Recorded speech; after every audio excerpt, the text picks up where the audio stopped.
What's up guys, Colin Matthew here, and today we're going to have an epic credit crash course. I hope you guys are excited. Don't worry about taking notes, click the link in the description below and I will shoot you an email outlining everything that we discuss here today. So sit back, pay attention, I hope you learned something new. Alright, in this class we're going to be going over 4 things. What is credit? Why you need it? What are the 5 credit scoring factors? And how could you improve those factors so you could get your best possible credit score? So what is credit? Credit is simply borrowing money. You might have heard of somebody going to a store to finance a house appliance like a fridge or some furniture. Financing something such as a car, anything of that sort, is credit. It's borrowing money. Why do you need it? You don't just need credit to borrow things and borrow money. Credit tells lenders, creditors, anybody that does business with you, whether or not you're going to pay them back. Right? You might have heard of a credit score, and that's what a score is. Credit score is a snapshot. It's a quick at-a-glance view of your ability to pay back your debts. And that's what lenders look at when they're deciding whether or not they want to do business with you. So that's why you need credit. Other reasons why, when you're applying for a job or a higher position, they might check your credit. If there's a management position working with money, if you're applying for a lease on an apartment, they might check your credit. When you're looking for utilities or a phone or a monthly installment, they might check your credit too. Why? Because all these lenders, creditors, and business, they want to ensure that they're actually going to get their money back from you. And so that is why you need credit. It's incredibly important. And on top of that, there's so many great reasons to have credit. If you're buying things with your debit card, there are no benefits, there's no cash back, there's no warranty, insurance, or protection. But when you use credit cards, you get all of those things and more. In fact, if you use credit cards wisely, you can rack up enough points to pretty much travel for incredibly cheap, if not free. So there's tons and tons of perks and benefits to credit. Don't be afraid of what you've heard in the past. That's just from people that probably did not have the discipline to exercise their credit properly and they got burned in the end. So we learned what is credit, we learned why we need it. What are the 5 credit scoring factors?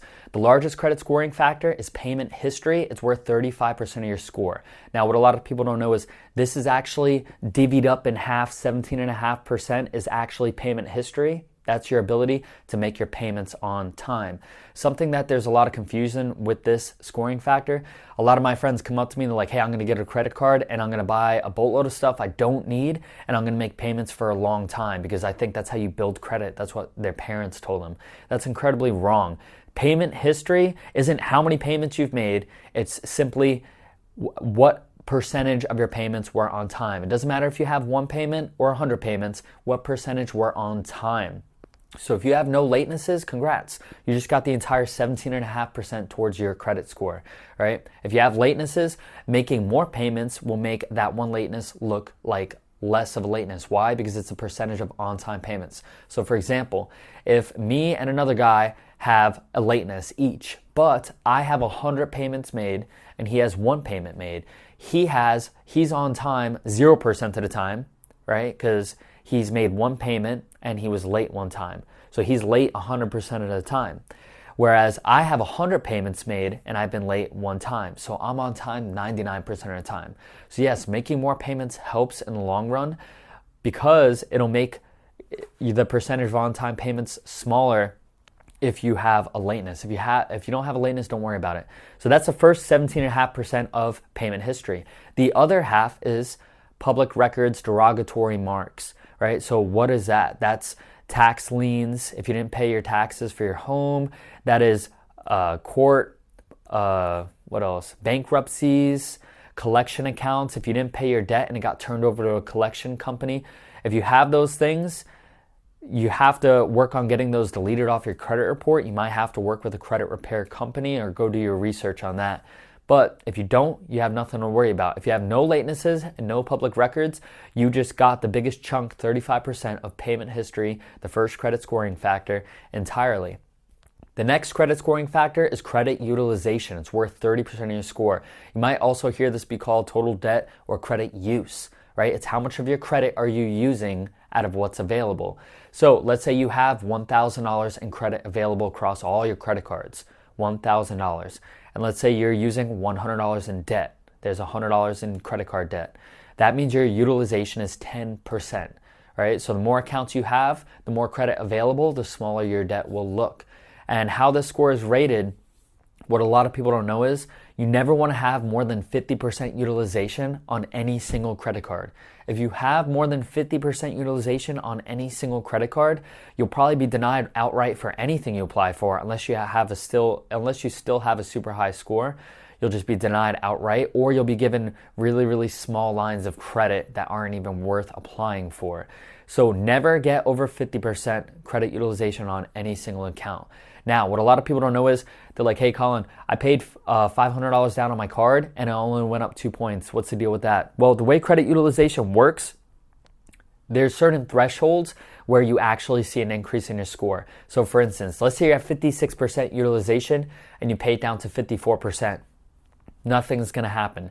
When you go below 50, the second you hit 49, that's when you see a score increase.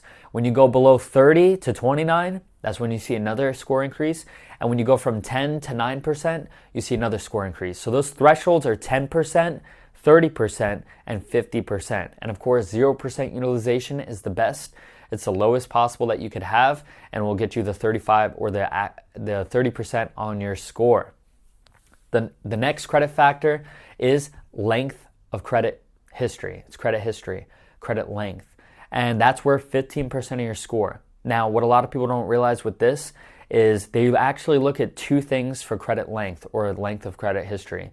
They look at what is your oldest account, and the second thing they look at is what is the average age of all your accounts, right? And so the older your accounts are, the higher this is going to be. And of course, the more accounts you have that are old, the more you're protecting yourself from lowering your average age. What do I mean by that? Let's say you have one credit card and it's 10 years old. And then let's say you apply for a new card. Remember, they're looking at your average credit age. So now you have a 10-year card and you have a 0-year card. And that's going to drop your average from 10 down to 5 years. So that's why it's good if you're just starting out with credit to apply for more accounts early on and let those accounts age so you build up your average credit age across your accounts.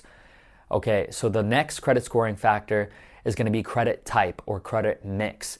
This is the mix of different types of credit accounts you have. There's different types of credit. There's revolving accounts. Revolving accounts that are accounts that allow the debt to revolve over to the next month. Those are credit cards. When you allow debt to roll over to the next month on a credit card, you're now subject to interest. If you pay before the end of the month, you never have to pay interest. So pay your accounts in full, guys. The next type of account is a charge account. Those are charge cards. These are safe, secured cards. What do I mean by that? They're secured. You have to pay them off in full every single month. It's not like a credit card where you could allow the debt to roll over to the next month. These need to be paid in full. American Express is the main company that gives out charge cards. And then, of course, there's installment accounts. What are installment accounts? That's paying for your phone bill, that's paying for your car, that's paying for your home. Those are loans that have monthly recurring payments over a duration of time, an installment loan, okay? So those are some of the credit types out there. Now, what a lot of people don't know is you really just need to have 3 revolving accounts to have a great credit score. That means 3 credit cards. And they like to see 1 installment loan for your FICO score.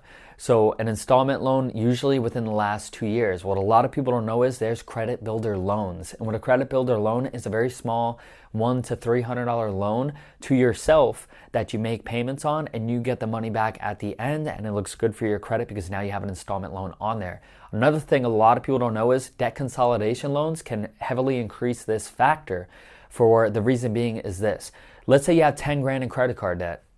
That's going to have a huge impact on your credit utilization, right? Because you're using a lot of your debt. Well, if you take that $10,000 in credit card debt and you consolidate it on a loan, a consolidation loan, and you're going to want to get a good rate under 8%, you're not going to want 10, 13, 15. It's going to actually cost you a lot more if you get those higher interest rates. But if you find a good rate, 8 or even 6%, and you consolidate that debt, all of your credit card debt disappears and goes onto this loan. Well, loans don't weigh utilization as heavy as credit cards. Credit cards have the highest weight when it comes to utilization. So your utilization will go down to 0%. and now you'll have all that debt on this loan. But guess what? Now you have a loan. That's a new type of credit mix, a new type of credit type. So now that scoring factor will be increased, and so will your utilization. So a lot of people, when they do consolidate their debt on debt consolidation loans, they see a 50, a 70, a 110 point increase in their score. So this could be a very great method. Again, you got to do the math for yourself, the interest and the timing, and see how much you're going to pay overall. Because if you could just really live frugally for a couple months and really pay down your credit card debt, that is always the fastest way to do it, using the snowball method. I could post something about that in the notes as well. And the last credit scoring factor is inquiries. Inquiries means that you're inquiring for credit. That means that you're applying for credit cards, applying for a loan or a student loan or anything of that sort. Well, that's worth 10% of your score, and there's two types of inquiries. There's hard inquiries and there's soft inquiries. A hard inquiry means that somebody had to pull your full credit to do a detailed review of it to see whether or not they want to lend you money, right? A hard inquiry could be when you apply for a credit card, or when you apply for a loan or a student loan, or if you apply for a mortgage on a home. Those are hard inquiries. Now, there's soft inquiries. That means that somebody didn't do a hard pull. That means they did a soft pull. They just took a glance at your credit score or something of that. They didn't look into the details of your report, and this does not affect your score at all. Hard inquiries can lower your score from 5 to 12 points or so with each hard inquiry. These stay on your report for about 2 years, but they only affect and drop your score for about 3 months. And if you have multiple hard inquiries within a very short period of time, you're probably not going to get approved for anything you apply for, because statistics show people that are applying for a lot of credit in a very short period of time are far more likely to default on their loan or their credit. Make sure you spread those out and you're not applying for too many accounts all at once. So those are the 5 credit scoring factors and a few ways that you can increase them. Down below in the notes that I'm going to shoot you an email in, I'm going to give you far more details on every single scoring factor and how you can manipulate it to increase your score. So I hope you guys learned something awesome today about your credit. Please, guys, like the video and subscribe if you learned something new today, or if you enjoyed this video. I had a lot of fun making it. Please put in the comments below anything else you want to learn about credit. I'll be down in the comments with you guys, answering every single question you guys have. And remember, do the right thing because it's the right thing to do. Peace out, guys.